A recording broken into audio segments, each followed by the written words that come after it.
नमस्कार विद्यार्थी मित्रो. आपण आज ट्रम्प यांचा विजय आणि त्याचबरोबर त्याचा भारतावर परिणाम याचा विचार करत आहोत. भारत अमेरिका संबंध हे काही अगदी आजच्या नवीन युगातले आहेत असं नाहीये. आपण पाहतोय की स्वातंत्र्यापूर्वी पण भारत अमेरिका संबंध होते.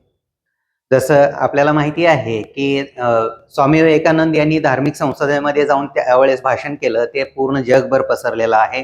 आणि त्याच ठिकाणी स्वामी विवेकानंद यांनी पहिल्यांदा म्हटलं की माझ्या बंधू आणि भगिनींनो, याचा अर्थ मानवतावादाचा संदेश त्यांनी दिलेला आपल्याला पाहायला मिळतो. त्यानंतर मार्क ट्वेन म्हणून एक इंग्रज इतिहासकार आहे, रायटर आहेत. तर ते रायटर यांनी भारताला भेट दिली आणि त्यावेळेस त्यांनी म्हटलं की मला भारतामध्ये सातत्याने यायला आवडेल. स्वातंत्र्यानंतरच्या कालखंडामध्ये पाहतोय की अमेरिकेमध्ये सुद्धा म्हणजे 1950 नंतर जर बघितलं तर मार्टिन ल्युथर किंग यांची जी काही चळवळ होती वर्णभेद विरोधी, तर त्या चळवळीवरती महात्मा गांधींचा असलेला प्रभाव आणि त्या दृष्टिकोनातून आपण अमेरिका आणि भारतीय विचारधारा यांचा संबंध पाहतोच. स्वातंत्र्यानंतर आपण पाहतोय की जग हे जे आहे ते दोन ध्रुवामध्ये विभागलं गेलं. कोल्ड वॉर म्हणून आपण त्याला शीतयुद्ध म्हणून आपण पाहतो. त्याच्यामध्ये एक होता अमेरिका आणि दुसरं होतं USSR म्हणजे आताचा रशिया. तर सोव्हिएत युनियन आणि अमेरिका हे दोन गट आपल्याला जगामध्ये पाहायला मिळतात. परंतु भारतानं कुठल्याही गटामध्ये न जाता नॉन अलाइनमेंट मुव्हमेंट म्हणजे अलिप्ततावादी चळवळ जी आहे याचा उभारण्यामध्ये पुढाकार घेतला आणि त्याचं नेतृत्व केलेलं आपल्याला दिसून येतं. अमेरिकेला वाटायला लागलं की भारत हा रशियाकडे झुकलेला आहे आणि त्या अनुषंगानं थोडंसं सुरुवातीच्या कालखंडामध्ये आपण पाहतो की रशिया बरोबर त्यांचं जे काही जवळीकता आहे असं वाटायला लागल्यामुळं भारत अमेरिका संबंध हे थोडेसे दुरावलेले पाहायला मिळतात. 1962च्या चीनच्या युद्धाच्या वेळेस आपण पाहतोय की अमेरिकेचे अध्यक्ष तत्कालीन केनेडी यांनी भारताला पाठिंबा दिलेला दिसून येतोय. परंतु 1965च्या भारत पाकिस्तान युद्धावेळेस पाकिस्तानला त्यांनी आपल्या गटामध्ये कन्सिडर करून त्यांना रणगाडे दिले आणि त्यावेळे भारताच्या विरोधामध्ये गेल्याचं आपल्याला पाहायला मिळतं. 1971च्या युद्धामध्येही आपण पाहतोय की भारत पाकिस्तान युद्धामध्ये ज्यावेळेस बांगलादेशचा जन्म इंदिरा गांधींनी केला थोडक्यात, आणि त्या दृष्टिकोनातून पाहतोय की रशिया बरोबर एक आपली मैत्री झाली आणि अमेरिकेनं त्यावेळेस त्यांचं 7वं आरमार जे आहे ते भारताच्या विरोधामध्ये पाठवण्याचा प्रयत्न केलेला दिसून येतो. तर हे चढ उतार जे आहेत ते अगदी आपल्याला पाहायला मिळतात भारत अमेरिका संबंधामध्ये. आणि हे चढ उतार जे आहेत ते कुठल्याही देशाच्या संबंधामध्ये आंतरराष्ट्रीय स्तरावरती होतच असतात. कारण हे संबंध काय जिंदगी के साथ भी जिंदगी के बाद भी असं काहीच नसतं. जो काही नॅशनल इंटरेस्ट राष्ट्रहित हे जे आहे ही कन्सेप्ट आपण पाहतोय की आंतरराष्ट्रीय राजकारणामध्ये कन्सिडर केली जाते.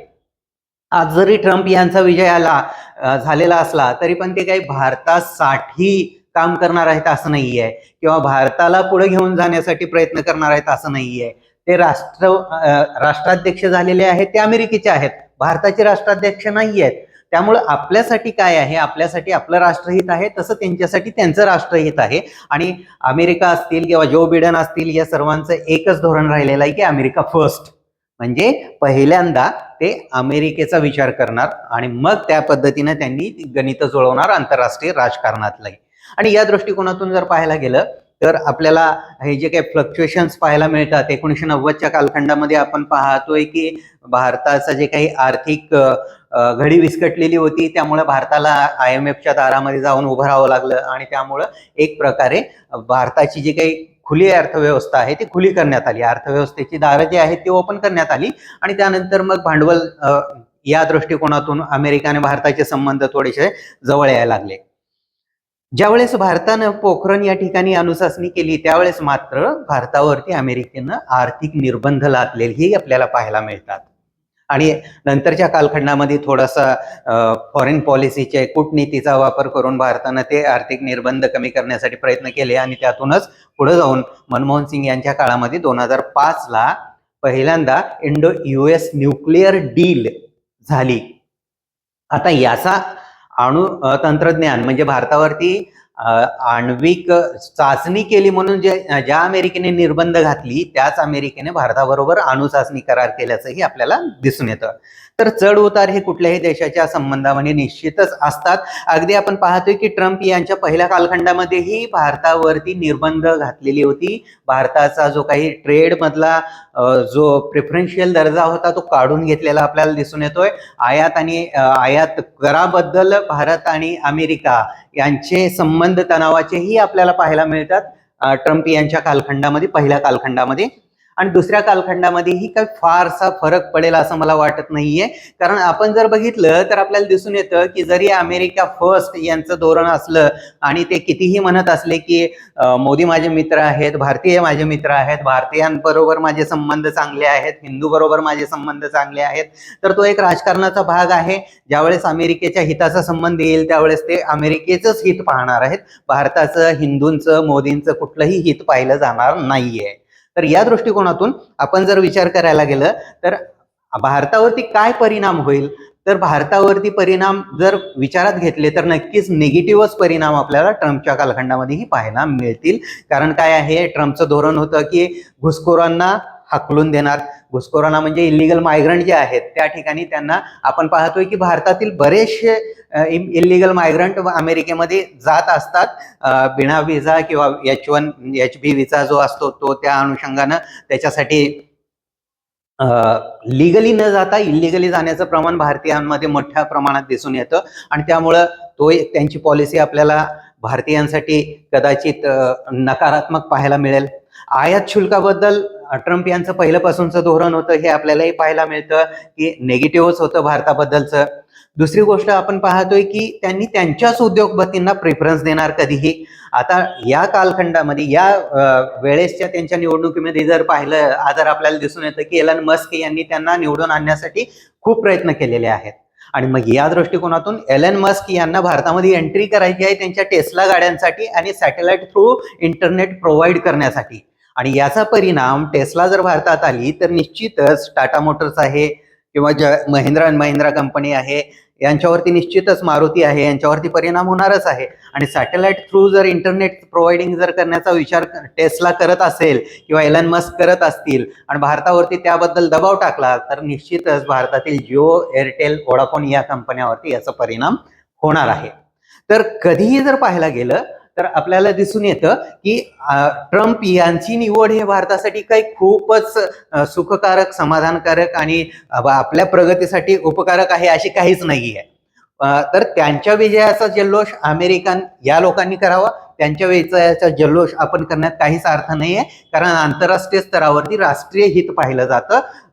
त्यामुळं भारताचं हित पाहायचं असेल तर आपल्याला निश्चितच त्यांच्या फॉरेन पॉलिसीमध्ये एकच थोडासा हे म्हणू शकतो की ट्रम्प आपल्याला थोडंसं काहीतरी एक सूट देऊ शकतील. या पद्धतीने फॉरेन पॉलिसीचा आपल्याला विचार करावा लागेल, कूटनीतीचा आपल्याला विचार करावा लागेल. अन्यथा आपल्याला काही फारसा त्याच्याबद्दल वेगळा काही परिणाम भारताच्या ह्याच्यावरती होतील असं जाणवत नाहीये. दुसरी गोष्ट, चायना बरोबर आपण जर पाहिलं की अमेरिका आणि चायना यांचे कितीही वाद असले तरी त्यांचे जे वाद आहेत ते कशा पद्धतीने सोडवतात, तर ते वाटाघाटीतून सोडवतात. आज काही झालं तरी पण चायना जगामधला सगळ्यात मोठा इन्फ्लुएन्शियल देश आहे आणि त्यांच्याबरोबर त्यांना वाद किंवा सामरिक दृष्ट्या शस्त्रांचा वापर करून ते वाद करतील अशी कुठलीही आपल्याला शक्यता दिसत नाही. आणि त्यामुळं भारताचा काही फारसा वापर या ठिकाणी चायनावरती कंट्रोल ठेवण्यासाठी होईल असंही काही नाहीये. कारण अलीकडील काळामध्ये आपण पाहतोय की भारत चायनाच्या दृष्टिकोनातून कमकुवत झालेला आहे किंवा कमकुवत आपले पॉलिसीज राबवल्या जात आहेत हे आपल्याला दिसून येतं. आणि अशा वेळेस भारताचा काही फार मोठा उपयोग चायनाच्या अगेन्स्ट चेकमेट करण्यासाठी होईल असं दिसून येत नाही. अमेरिकेनं आजपर्यंत जेवढीही इतर देशाबरोबर युद्ध केलेली आहेत कोल्ड वॉरच्या नंतर जर ती पाहिली तर आपल्याला दिसून येते की दुबळ्या देशांबरोबर त्यांनी वाद केलेले आहेत किंवा युद्ध केलेली आहेत किंवा शस्त्राचा वापर केलेला आहे. पण जे काही देश कणखर आहेत, मजबूत आहेत, त्यांच्याबरोबर ते कधीही आपल्याला दिसून येतं की शस्त्रांचा वापर करण्यापर्यंत जात नाहीत. थोडंसं अग्रेसिव्ह जरी धोरण असलं तरी पण ते वाटाघाटीमधूनच ते त्यांचं धोरण ते राबवतात हे आपण पाहतो. तर या दृष्टिकोनातून आशियामध्ये भारताचा वापर चीनच्या विरोधात होईल अशी कुठलीही शक्यता दिसून येत नाही. भारतालाही बॅलन्स करणं गरजेचं आहे. कारण भारतामध्ये आपण पाहतोय की ब्रिक्स आता जे काही झालं तर त्या ह्याच्यामध्ये भारत, रशिया, चीन यांच्या गटाच्या अनुषंगानं करन्सी आणण्याचाही विचार केला जात आहे, जो की डॉलरला अल्टरनेटिव्ह म्हणून आपण विचार करतोय जागतिक स्तरावरती, पण हे अजूनही प्राथमिक स्तरावरतीच आहे. आणि मग अशा वेळेस भारताला बॅलन्स करणं ही तेवढंच अवघड आहे. भारत त्या ठिकाणी जर गेला तर निश्चितच आपण पाहतोय की ट्रम्प यांचं धोरण जे आहे ते अग्रेसिव्ह आहेत आणि ते कुठल्याही दृष्टीचा विचार न करता बिनधास्तपणे बोलत असतात किंवा निर्णय घेत असतात. आणि मग अशा वेळेस भारताला त्या ठिकाणी बॅलन्स करणं अवघड जाणार आहे. त्यामुळं ह्या ट्रम्प यांचा विजय निश्चितच भारतासाठी काही खूप लाभदायक आहे अशी घटना कुठलीही नाहीये. कारण लाभदायक दुसऱ्या देशाचा विजय किंवा दुसऱ्या देशातील राजकारणाचा परिणाम कुठलाही काही नसतो फारसा, कारण राष्ट्रहित हे पाहिलं जातं. भारतामध्येही कुठलंही सरकार आलं तर दुसऱ्या देशावरती त्याचा परिणाम काही नसतो, कारण भारतामध्ये भारतीयाचं हित हे सरकार पाहत असतं आणि पाहणं हे प्राथमिक कर्तव्य आहे त्यांचं. आणि मग त्या दृष्टिकोनातून विचार करायला गेलं तर ट्रम्प यांचा विजय हा मूलतः आपण पाहतो की हा त्यांच्या अंतर्गत राजकारणाचा भाग आहे.